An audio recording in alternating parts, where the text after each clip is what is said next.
না পারি, আমরা যত আন্দোলন সংগ্রামী করি না কেন আমাদের ভাগ্যের কোনো উন্নয়ন হবে না, শ্রমজীবী মানুষের কোনো উন্নয়ন হবে না।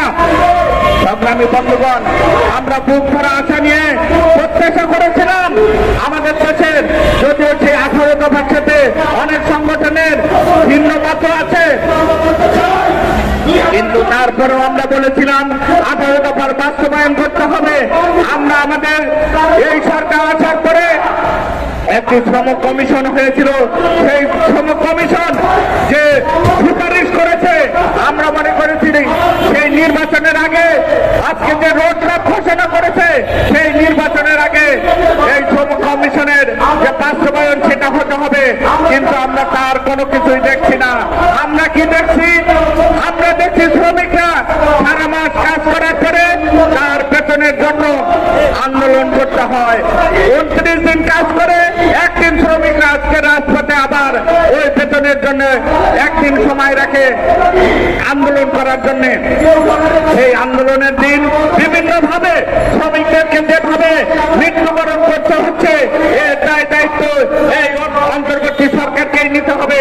সংগ্রামী বন্ধুগণ, আমরা আমাদের আজকের এই কর্মসূচি এখনই শুরু করব।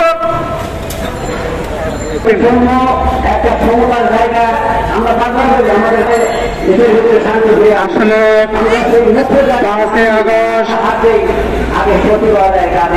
আমরা আন্দোলনের মাধ্যমে স্বৈরাচারী হাসিনা সরকারকে উৎখাত গণতন্ত্র কারণ স্বৈরাচারী ব্যবস্থা টিকিয়ে রেখে গণতন্ত্র আসতে পারে না। যে সরকার আজকে দেশ চালায়, এই সরকার আসলে সাম্রাজ্যবাদের সরাসরি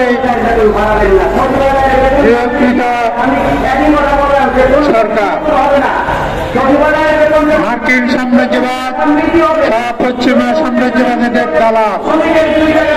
আজ তারা ক্ষমতায় এসে একের পর এক শ্রমিকদের দাবিদার না মেনে শ্রমিকদের উপর হত্যা খুন চালাচ্ছে, নির্যাতন, এর তীব্র নিন্দা আমরা করছি।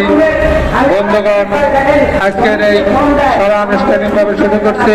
সভা পরিচালনা করবেন গার্মেন্টস অধিকার আন্দোলনের সদস্য সচিব জনাব রাজু আহমেদ।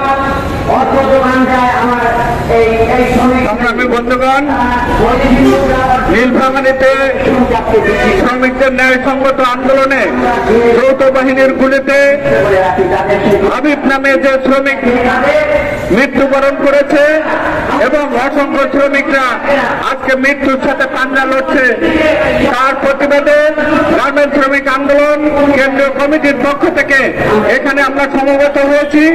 আজকে আমাদের এই সমাবেশে এখন বক্তব্য রাখছেন গার্মেন্টস শ্রমিক অধিকার আন্দোলনের কেন্দ্রীয় কমিটির সংগ্রামী সদস্য শ্রমিক নেতা ফয়েজ হোসেন।